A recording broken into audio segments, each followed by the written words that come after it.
అంతగా మనను ప్రేమించిన దేవుని ప్రియులరా, బాధని, ఆయన యొక్క బోధను మనము మనుషులముగా, ఆయన బిడ్డలముగా, మన కుటుంబాలను బాగు చేసుకునేటువంటి వాళ్ళముగా, భవిష్యత్తులో క్షేమముగా ఉండేటువంటి వారముగా ఉండాలంటే తప్పకుండా ఆయన బోధను ప్రియులరా, ఆయన బాధను మనం అర్థం చేసుకునేటువంటి పరిస్థితుల్లో మనం ఉండాలి.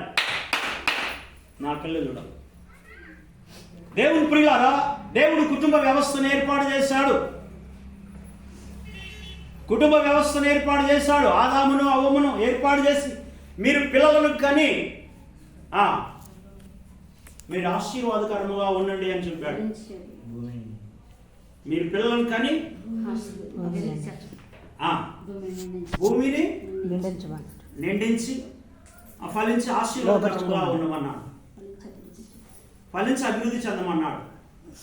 ప్రియులారా, అది దేవునిలో మాత్రమే ఆ ఫలం మనం చూడడానికి అవకాశం ఉంది. It's only possible to see the fruitful family only in the God's presence కదా. ప్రియులారా, చాలా జాగ్రత్తగా మంచిదా. అయితే దురదృష్టం ఏంటంటే, చెప్పండి, దురదృష్టం ఏంటంటే లోకములో ఉన్నటువంటి మానవుడు, లోకములో ఉన్నటువంటి కుటుంబము, భార్యాభర్తలు, దేవుని ప్రియులారా, మన చుట్టూ ఉన్నటువంటి మనుషులను చూసి మనము ఎలా బ్రతకాలో నేర్చుకుంటున్నాం. మన చుట్టూ ఉన్నటువంటి మనుషుల ఆలోచనలను మనం తీసుకొని మనం ఎలా మన కుటుంబాలను బ్రతికించుకోవాలో మనం చూస్తా ఉన్నాం. That means we are not learning anything from the God. దేవుని యొద్ద నుంచి మనము నేర్చుకుని బ్రతకడానికి సిద్ధంగా లేనటువంటి పరిస్థితులు ఈనాడు భూలోకంలో కుటుంబ వ్యవస్థలలో ఉన్నాయి. అవునా? చెప్పండి, ఎవరు దేవుని చూసి, ఎవరు దేవుని వాక్యాన్ని బట్టి, ఎవరు దేవుని యొక్క ఆజ్ఞలను బట్టి ప్రియులారా తమ కుటుంబాలను నడిపించుకోవాలని ఆశపడతా ఉన్నారు. చాలా కష్టమైన పరిస్థితి ఈనాడు. అందుకనే దేవుని బిడ్డలారా, మనకు దేవుడు ఇచ్చినటువంటి బిడ్డలను బట్టి ప్రియులారా, వాళ్ళని ఎలా మనం ఈ భూలోకములో దేవుడే ఆ బిడ్డలను ఇచ్చాడు, మరలా ఆ బిడ్డలను దేవునికి ప్రియులారా పరిశుద్ధులుగా వాళ్ళను మనం అప్పగించేటువంటి వాళ్ళంగా ఉండాలని బైబిల్ ప్రియులారా మనం బోధిస్తా ఉంది. ప్రారంభ వచనం మనం చూస్తే ఒకవేళ గర్భఫలము యెహోవా ఇచ్చు బహుమానము. అవునా ఏమా? అవునా? దేవుడే మనకు ఆ బిడ్డలను ఇస్తున్నాడు. ఆ పిల్లలు దేవునే బహుమానాలు, బహుమానంగా దేవుడు మనకి ఇస్తా ఉన్నాడు. గర్భములో నుంచి తల్లి గర్భములో నుంచి శ్రేష్టమైన వారుగా, పరిశుద్ధులుగా, చెప్పండి, వారి జీవితంలో పాపం లేని వారుగా వారు జన్మిస్తా ఉన్నారు. తల్లిదండ్రుల పాపం మూలంగా పిల్లలు కలుగుతా ఉన్నారు. కానీ పిల్లలు మాత్రం దేవుని బిడ్డలారా పరిశుద్ధులే, అంతే కదా. వారు పరిశుద్ధంగానే జన్మించారు. అప్పటి నుండి మొదలుకొని దేవుని బిడ్డలారా మనలో మనము దేవుని లేఖనం చూసినట్లయితే ప్రియులారా సామెతల గ్రంథంలో ఒక మాట ఉంటుంది. దేవుని బిడ్డలారా వారు దేవుని రాజ్యానికి చేరడానికై ప్రియులారా మనము వారి కొరకు దేవుని బిడ్డలారా బాల్యము నుండి వారిని దేవుని రాజ్యం కొరకు సిద్ధపరిచిన వాళ్ళంగా ఉండాలంట. చెప్పండి తల్లిదండ్రులారా, కాబోయేటువంటి తల్లిదండ్రులారా జాగ్రత్తగా గమనించండి. అవునా? అవునా? మనం ఇందాక గర్భఫలం యెహోవా ఇచ్చు బహుమానం, ఆ లేఖనం మీకు తెలుసు. ఓకేనా? తర్వాత ప్రియులారా ఒక మాట ఫైనల్ గా సామెతల గ్రంథంలో ఒక మాట ఉంటుంది, దయచేసి మీరు త్వరగా చూడండి. ఏంటంటే ఆ బాలులను మనము 13వ అధ్యాయం 14 వచ్చిన చూడండి ఒక మాట. 13-14 చూడండి ఏముందో. జ్ఞానుల ఉపదేశము జీవపు ఊట. అమ్మా 7-14 చూడండి. అక్కడ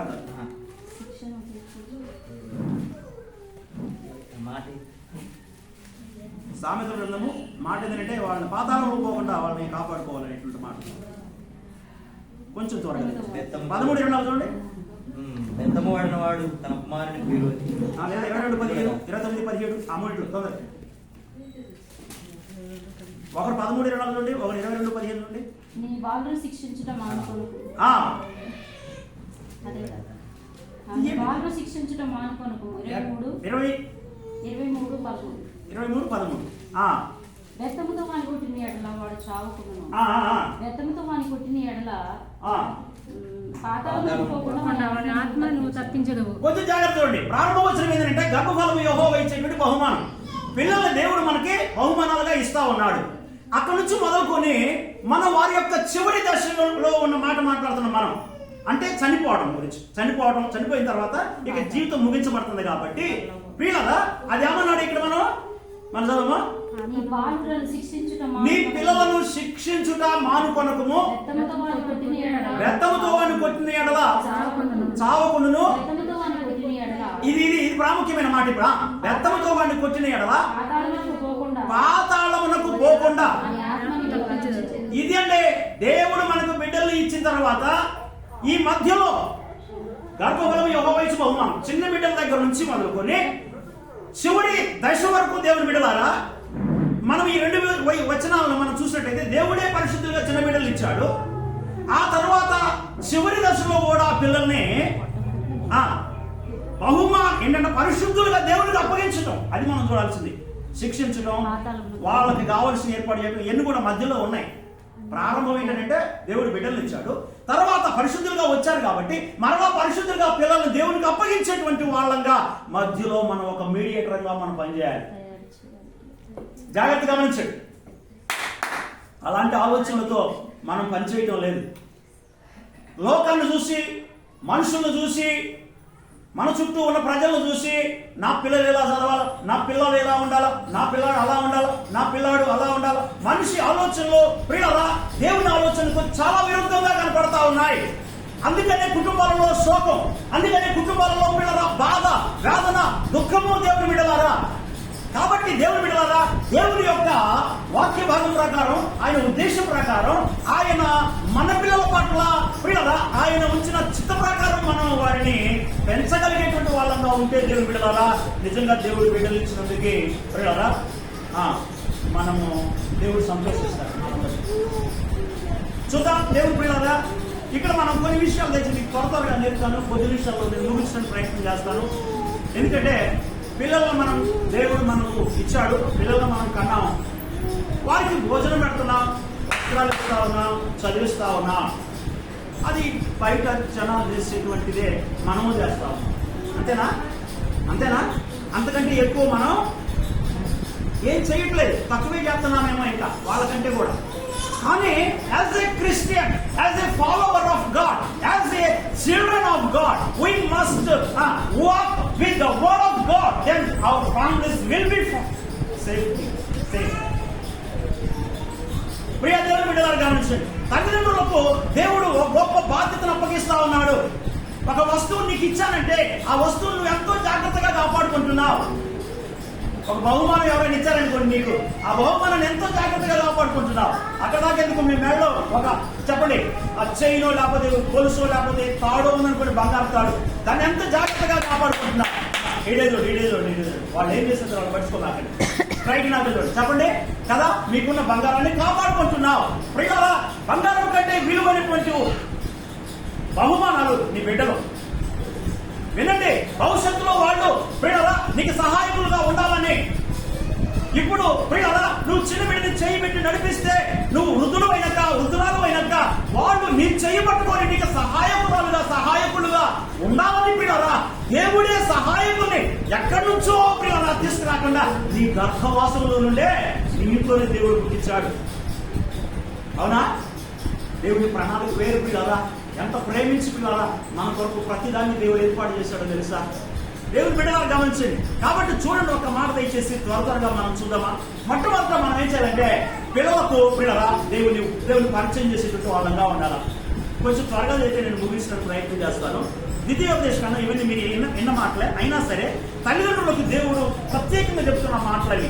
ద్వితీయోపదేశకాండం 6వ అధ్యాయం 7-9 వచనాలు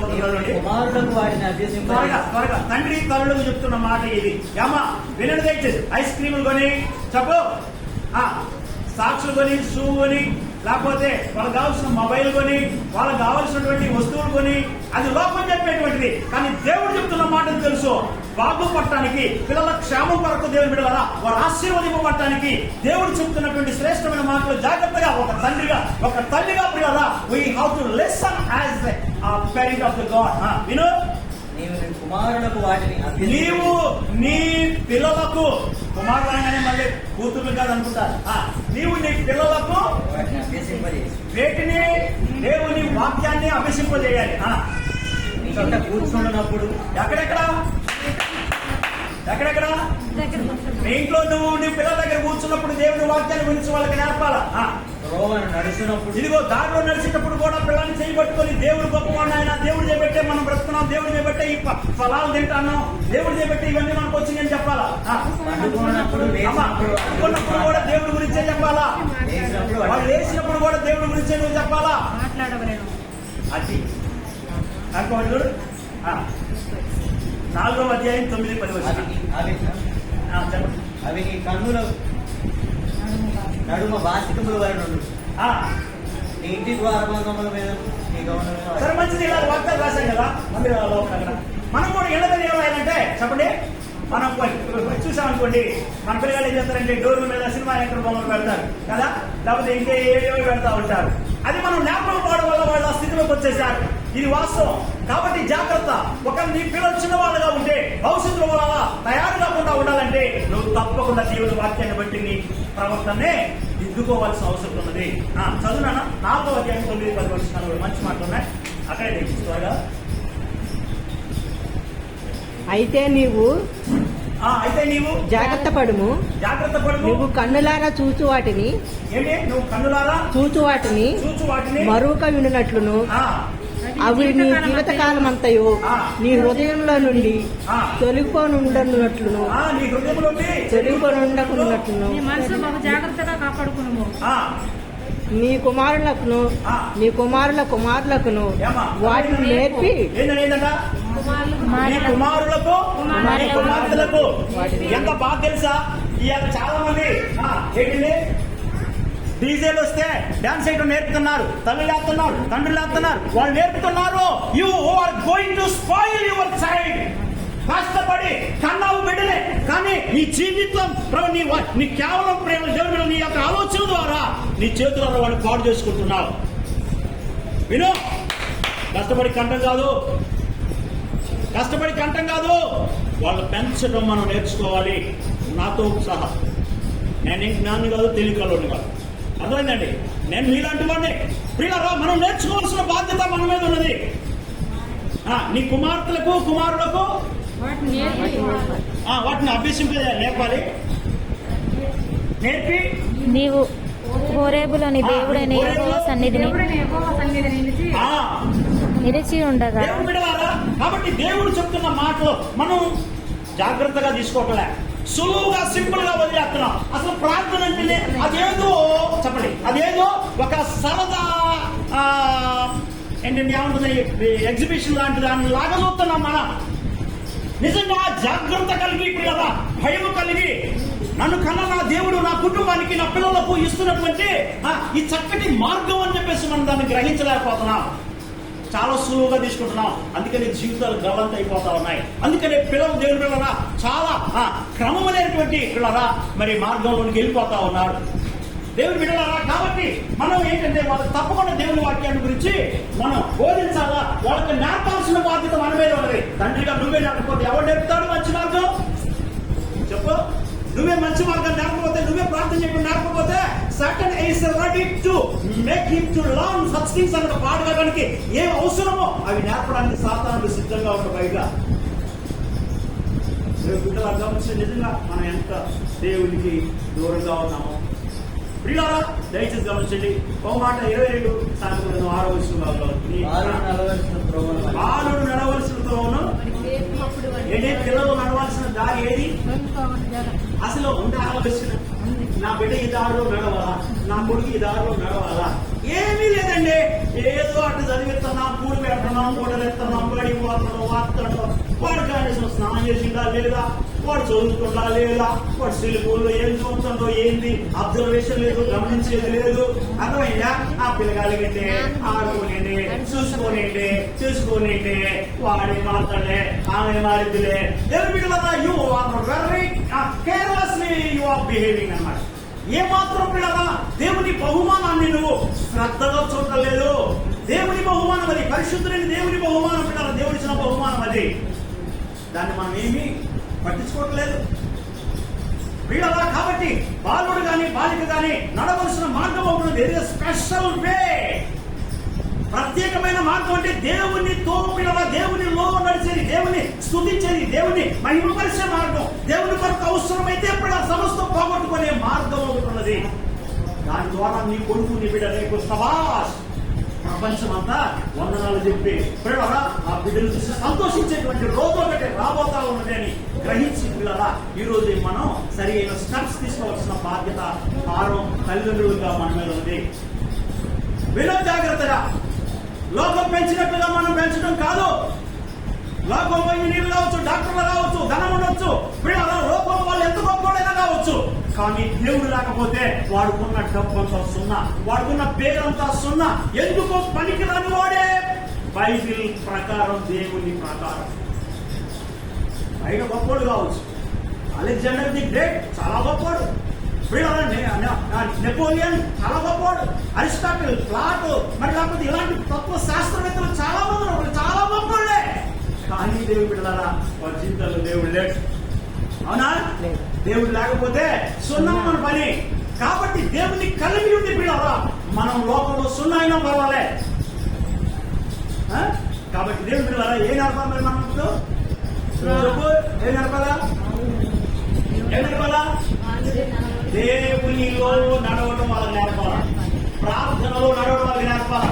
తల్లిదండ్రులు ఏమన్నారు? పిల్లలు ఎక్కడున్నారు? Where they are now, where are they? They are at bazaars, they are at TV, they are at games, they are at sports, they are at singing, mobile. నీకు తెలుసా? నీకు ప్రియులారా అమాయకంగా నిన్ను వాడు మోసం చేస్తున్నాడు. అమాయకంగా నువ్వు వాళ్ళని మోసం చేస్తా ఉన్నావు. You are not taking steps అన్నమాట. వాటి గురించి నువ్వు బాధ్యతలు తీసుకోవట్లే. వాటి గురించి నువ్వు కనీసం దగ్గర కూడా తీసుకోవట్లే. పనిపోతున్నారు, వస్తున్నారు, సాయంత్రం పిల్లల నీళ్ళుగా పెట్టుకున్నారు, పోసుకున్నారు, తింటున్నారు, పడుకున్నారు. ఏరా బాబు దగ్గర నాయన దగ్గర తీసుకోవాలి. నువ్వు నేర్పాలి, నువ్వు నేర్పాలి, నువ్వు నేర్పాలి. నువ్వు నేర్పకపోతే ఎవరు నేర్పుతాడు?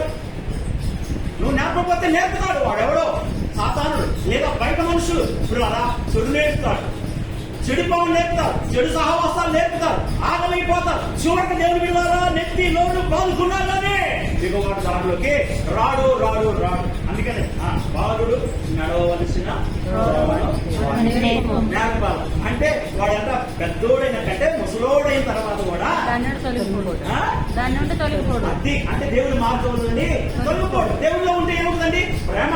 దేవుడికి భయపడితే చెప్పండి ప్రేమ, ఆప్యాయత, అనురాగం. అవసరమైతే నాకున్నది పోగొట్టుకునేనా, నా కడుపు వీళ్ళ కాల్చుకునేనా, మార్చుకునే నేను ఇతరులకు పెడతాను. నా తండ్రి, నా తల్లి వృద్ధాప్యంలో దేవుడు పెడతారా? దేవుడి ప్రేమ చేత నీ దగ్గరకు వచ్చి మమ్మ నన్ను కన్నది, మా నాన్న నన్ను పెంచాడు, వాళ్ళు లేకపోతే నేనేమైపోయేవాడిను. ఆ గ్రహింపు వాడికి రావాలంటే you have to make them to walk in the way of the God అన్నమాట. దేవుని వాక్యం ముందు వారిని మనం పెంచాలి. ఎంత విఫలమవుతున్నాం? పిల్లలు ఇంటి దగ్గర ఉంటారు. ఎంత బాధండి, ఎంత బాధండి. పిల్లలు ఇంటి దగ్గర ఉన్నారు. ఇది పిల్లల ఈ మందిరము దేవుడు పిల్లల ఒక మంచి మార్గాన్ని ప్రజలకు నేర్పించేది కదా, మంచి మార్గం నేర్పించేది కదా. వాడికి భయం కలిగినప్పుడు దేవుడి వాక్యం ధైర్యాన్ని ఇచ్చేటువంటిదిగా చేసింది. వాడికి రోగం వచ్చినప్పుడు వాడు దేవుడు ఉన్నాడు రా, నువ్వు భయపడబాబు, నువ్వు స్వస్థపడతావు, దేవుడికి ఆరోగ్యం ఇస్తారని చెప్తాడు. శత్రువులు వెంబడిస్తూ ఉంటే ఇదిగో వాడిని ఓడించగలిగిన సామర్థ్యం కలిగిన వాడు మన దేవుడు రా అని చెప్పేసి బయటికి పిల్లల వాడి గుండెను బలపరిచింది. అట్లాంటి మంచి స్థలానికి తీసుకురాకుండా నువ్వేదో సరదాగా నేనే దేవుడు అనుకున్నాను ఒక్కదాన్ని ఊపిసి వాడుకుంటా వస్తా ఉంటే నీ భర్త ఏమైపోవాలి, నీ పిల్లలు ఏమైపోవాలి, రేపు భవిష్యత్తు ఏమైపోవాలి చెప్పండి. ఏం కావాలి? ఏం కావాలా? అజ్ఞానంగా, అమాయకంగా లోకాన్ని నమ్ముకొని లోకంలో మనుషుల యొక్క ఆలోచనలు, మనుషుల యొక్క అలవాట్లు, వాళ్ళ యొక్క స్నేహాలను బట్టి పిల్లవా నీ కుటుంబాన్ని, నీ పిల్లల్ని సర్వనాశనం చేసుకునే స్థితిలో ఈనాడు సమాజం లేదా, ఈనాడు కుటుంబాలు లేవా? పిల్లల మాట ఎనుక ఈనాడు దేవుడి తల్లిని కూడా రొమ్ములు పెట్టి నెట్టి, తండ్రిని కొట్టి పిల్లల కుటుంబాన్ని ఏడ్పించేటువంటి కొడుకులు ఈనాడు లేదా ప్రపంచంలో. ఎందుకు అలా తయారో తెలుసా?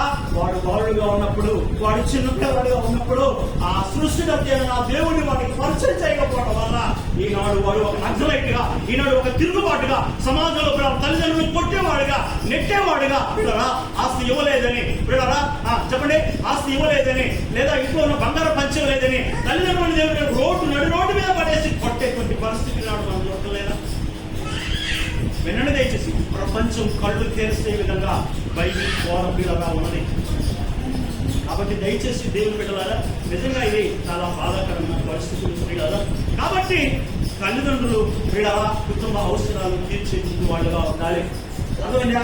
సోమరులుగా చెప్ప నాకేంటి పని, నాకేంటి, నేను ఒక్కనే కష్టపడాలా, నేను ఒక్కదాన్నే తెచ్చియాలా, నేను ఒక్కదాన్నే బతియాలా? చెప్పు, నా కోసం పుట్టారా మీరు? చెప్పండి, ఏంటంటే ఇదే మనిషికి అవగాహన లేనిటువంటి ఆలోచన. చెప్పండి, దేవుని తెలుసుకోగలిగితే, దేవునికి మొదటి స్థానం దేవునికి ఇవ్వగలిగితే పిల్లలా నీ కంటి పాఠాలు దేవుడు నేర్పుతాడు, నీ భర్తకు నేర్పుతాడు. చెప్పండి, సోమరిగా ఇంటిగా పడుకోబెడతాం, ఆయన గుడికి రానే అంతే కదా. ఆయన రాకలేదు అయ్యారు, మనుషులు కావాలా, కాళ్ళు కట్టి 4 తిప్పి దెబ్బలు కొట్టి సచ్చే బూదులాడి వాడిని మనుషులు తీసుకోవాలా, పిల్లగాళ్ళు తీసుకోవాలా? అంటే దేవుడి మీద మనకి నమ్మకం లేదు. దేవుడు మన కుటుంబాలు బాగు చేస్తున్నారు, పిల్లలు బాగు చేస్తున్నారు. ఆయనే మనకు ఆధారమైనటువంటి విశ్వాసం పిల్లల సన్నగిలటం వల్ల, అల్ప విశ్వాసులుగా ఉండటం వల్ల దేవుని దగ్గర నువ్వు తీసుకురాలేకపోతున్నావు. నేను రాకపోతే డాక్టర్కి ఏం తీసుకుపోతున్నావు చెప్పు? ఎందుకు? డాక్టర్ ట్రీట్మెంట్ ఇస్తున్నాడని. కాబట్టి దేవుని బిడ్డలారా చాలా విషయాలు ఉన్నాయి. కాబట్టి ఆ రీతిగా మనం మన పిల్లలను దయచేసి దేవుని బిడ్డలారా దేవునిలో పెంచడానికి ప్రయత్నం చేయాలి. అవి చూడదని చెప్పానా? ప్రియులారా గమనించండి. ఇంకో మాట ఏంటంటే, సరే వాళ్ళని మనం పెరిగేటప్పుడు ఇప్పుడు ఆ పిల్లలు ఉన్నారు, వాళ్ళు శిక్షించాలి. అది కరెక్ట్ కాదు, అది న్యాయం కాదు, అది పద్ధతి కాదు. చెప్పండి ఏమన్నా క్షమా చూడండి. సామెతలు 13:14 చూడండి. పిల్లల హెబ్రీ రాష్ట్రం వచ్చిన 12:6, సామెతలు 29:15 చూసారా? ప్రకటన 3:19. వాళ్ళు ఏం చేయాలని బైబిల్ ఎప్పుడు మాట వాళ్ళు గ్రహించాలి, వాళ్ళని శిక్షించాలా తెలుసా? వాళ్ళు శిక్షించాలా గద్దించాలా? ఏమంటే గోరమా గోరమ చేయడం, గానం చేయడం, దీని మూలంగా మన పిల్లలందరూ కూడా నష్టాలు పాలయ్యారు. అదే రే బాబు కూర్చో చెప్పండి.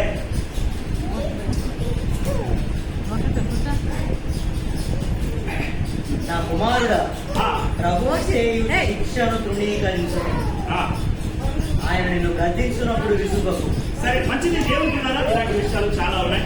సరే ఏదేమన్నా ఇంకొకటి ఏంటంటే వారి యొక్క ప్రభు యొక్క శిక్షణను 13:24 చూడండి ఒకసారి.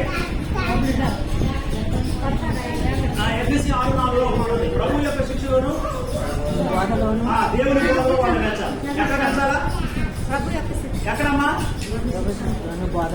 ప్రభు యొక్క శిక్షలోను దేవుని యొక్క వాక్య బోధలోను వాళ్ళు మనం పెంచాలి. అలా పెంచకపోతే అర్థమైందా? వాళ్ళు ఆగమైపోతారు. ఏమైపోతారు? వాళ్ళు ఆగమైపోతారు. అందుకనే చాలా జాగ్రత్త గమనించండి. ఏంటి ఏం చేయాలా? పిల్లలు ఏం చేయాలా?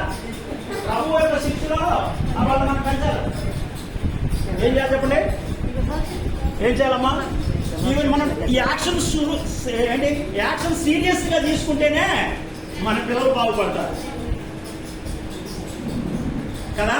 కాబట్టి దేవుని బిడ్డలారా మరి ఆ రీతిగా మరి చాలా జాగ్రత్తగా మన పిల్లలు మనం పెంచుకునేటువంటి వాళ్ళగా ఉండాలా, లేకపోతే మనం నష్టపోయేటువంటి అవకాశాలు ఉన్నాయి.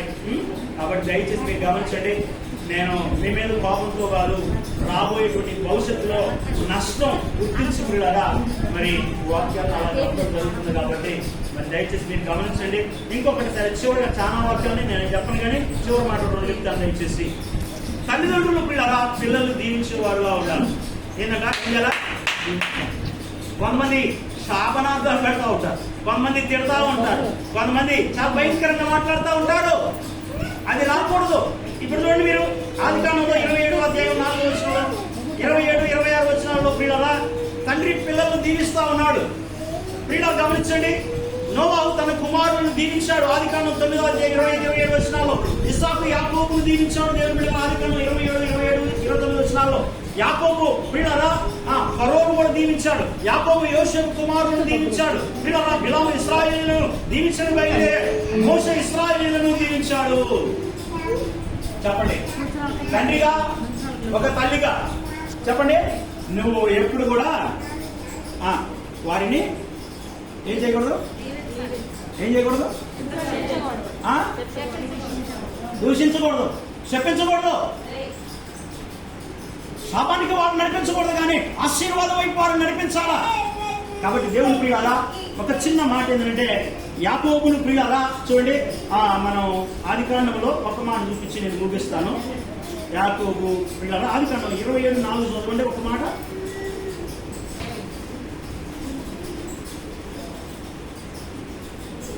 నేను సావక మునుపు నిన్ను నేను ఆశీర్వదించినట్లు, నేను సావక మునుపు నిన్ను నేను ఆశీర్వదించినట్లు నాకు ఇష్టమైన రుచిగల భోజ్యములను సిద్ధపరిచి. ఏం చేస్తున్నాడు ఇక్కడ?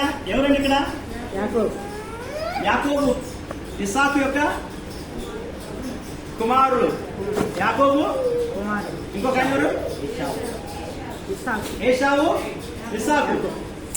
యాకోబు ఏశావు.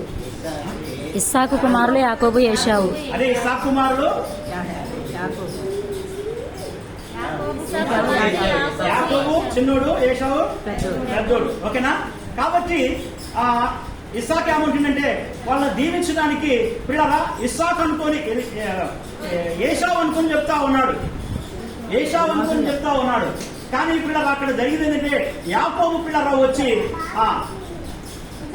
ఇస్సాకు యొక్క దీవెనలు తీసుకున్నాడు. ఎంత గొప్ప దీవెనలు అంటే తర్వాత ఏంటండి తండ్రి యొక్క దీవెనలో ఏశావు పొందుకోవాల్సింది పోయి యాకోబు పొందుకున్నాడు. తర్వాత ప్రియులరా ఏశావు ఎంతగా ఏడుస్తాడో తెలుసా? చాలా ఏడుస్తాడు.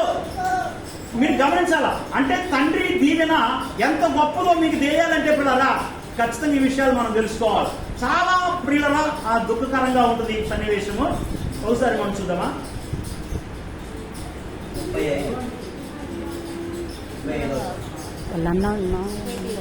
27వ అధ్యాయము ఏశావు తన తండ్రి మాటలు వినినప్పుడు జాగ్రత్తగా విన్నాం. ఏశావు తన తండ్రి మాటలు వినినప్పుడు పెద్ద కేక వేసి, ఓ నా తండ్రి నన్ను దీవించుమని తన తండ్రితో చెప్పెను. అతడు నీ సహోదరుడు కపటోపాయంతో వచ్చి రావాల్సిన దీవెన తీసుకొని పోయాను. ఏశావు యాకోబు అని పేరు అతనికి సరిగానే చెల్లినది. యాకోబు అని పేరు అతనికి సరిగానే చెల్లినది. అతడు నన్ను ఈ 2 మారులు మోసపుచ్చాను. అతడు 2 మారులను మోసపుచ్చాను. ఆ జ్యేష్ఠత్వము తీసుకొనను. ఇదిగో ఇప్పుడు వచ్చి నాకు రావాల్సిన దీవెనను తీసుకొనని చెప్పి నా కొరకు మరి ఏ దీవెన మిగిల్చి ఉంచలేదా అని అడిగాడు. దేవుని బిడ్డలారా గమనించండి. కాబట్టి యాకోబును దేవుడు తన తండ్రి ద్వారా దీవించాడు. ఆ దీవెనలో ప్రియులారా యాకోబు తీసుకొని పోయిన తర్వాత ఏశావు వచ్చి తండ్రి దగ్గర ప్రియులారా తండ్రి నన్ను దీవించమని అన్నప్పుడు దేవుని బిడ్డలారా నిజంగా ఏశావు చాలా ఏడుస్తాడు. కాబట్టి జాగ్రత్త. తల్లిగా తండ్రిగా నువ్వు నీ పిల్లల్ని దీవించేటువంటి స్థితిలోనే ఉండాలి. అది నేర్చుకో. ఒకవేళ మీలో ఎవరైనా సరే వాడి మాటింటలేదనో లేకపోతే ఏదో పొరపాటు చేశారనో పిల్లరా శపించేవారుగా, శాపనార్థాలు పెట్టేవారుగా, వాళ్ళు తిట్టేవాళ్ళుగా, దూషించేవాళ్ళుగా దయచేసి ఎప్పుడు ఉండవద్దని మీకు మనం చేస్తా ఉన్నాను. ఎందుకంటే తండ్రి తల్లి దీవెనలో పిల్లలకు గొప్ప ఆశీర్వాదాలు. దయచేసి వారిని మీరు మనసారా పైన ఏముందంటే క్షమించే వాళ్ళుగా ఉండాలని కూడా ఉంది. ఆ మాట మీకు చెప్పలేదు. తల్లిదండ్రులు పిల్లలను క్షమించేవారుగా, క్షమాగుణం కలిగిన వారుగా ఉండాలి. ఆ క్షమాగుణం మనం కలిగినప్పుడు ఏంటంటే వాళ్ళ మనసారా దీవించడానికి అవకాశం. కాబట్టి ఆ రీతిగా దేవుని బిడ్డలాగా దేవుని యందు మన కుటుంబాలు దీవెనకరంగా ఆశీర్వాదకరంగా ఉండాలని, మరి మన పిల్లల దేవునిలో ఫలించేటువంటి వారుగా ఉండాలని మరి ప్రభు పేరిట ప్రాంతం మీకు అందరికీ మనవి చేస్తూ కొద్ది మాట ప్రభు దీవించి ఆశీర్వదించిన ఆమెన్.